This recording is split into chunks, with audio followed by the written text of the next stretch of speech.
সাংবাদিকদের নিয়ে বারবার আপত্তিকর মন্তব্যে আলোচনায় নরসিংদীর রায়পুর উপজেলা পরিষদের চেয়ারম্যান লায়লা কানিজ লাকি জানান তাকে নিয়ে মিথ্যাচার চলছে। স্থানীয়রা বলছেন রাজনৈতিক ক্যারিয়ার সহ অস্তিত্ব বাঁচাতে ক্ষণে ক্ষণে নিজের অবস্থান পাল্টাচ্ছেন তিনি। নরসিংদীর রায়পুরা উপজেলা পরিষদের চেয়ারম্যান লায়লা কানিজ লাকি ছাগলকাণ্ডে আলোচিত জাতীয় রাজস্ব বোর্ডের সাবেক সদস্য মতিউরের প্রথম স্ত্রী। আপত্তিকর বক্তব্যে বারবার আলোচনায় তিনি। গেল বছর মে মাসে এক অনুষ্ঠানে সাংবাদিক ও আইনজীবীদের সস্তা বলেন লায়লা কানিজ লাকি।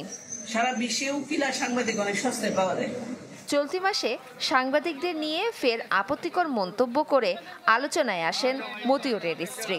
সপ্তাহ ব্যবধানে সংবাদ সম্মেলন করে সেই বক্তব্য অস্বীকার করেন রায়পুরার চেয়ারম্যান। কে বা কাহারা একটা ভুল তথ্য মিডিয়া কর্মীদের দিয়েছেন যে আমি ঢাকার সব বড় বড় সাংবাদিকদের ম্যানেজ করে এখানে এসেছি। এটা আসলে সম্পূর্ণ মিথ্যা কথা।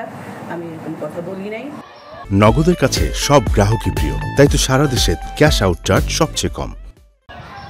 তার এক এক সময়ে এক এক বক্তব্য নিয়ে স্থানীয়রা বলছেন রাজনৈতিক ক্যারিয়ার সহ অস্তিত্ব বাঁচাতে ক্ষণে ক্ষণে নিজের অবস্থান পাল্টাচ্ছেন তিনি।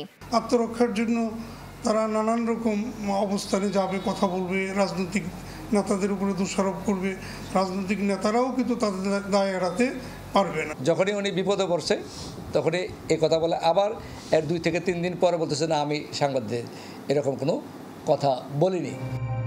লায়লা কানিজ লাকি ছিলেন রাজধানীর তিতুমির সরকারি কলেজের সহযোগী অধ্যাপক। সেই সময় নিজ এলাকায় প্রায় 1.5 একর জমিতে গড়ে তোলেন পার্ক ও ইকো রিসোর্ট। 2023 সালে চাকরি ছেড়ে উপনির্বাচনের প্রার্থী হন। পরে বিনা প্রতিদ্বন্দ্বিতায় হন চেয়ারম্যান।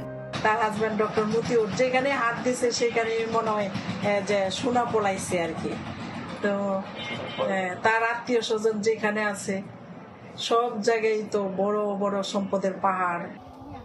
ছাগলকাণ্ডের পর সাবেক রাজস্ব কর্মকর্তা মতিউর ও তার স্ত্রী লায়লা কানিজের প্রশ্নবিদ্ধ অঢেল অর্থের খোঁজ মিলেছে।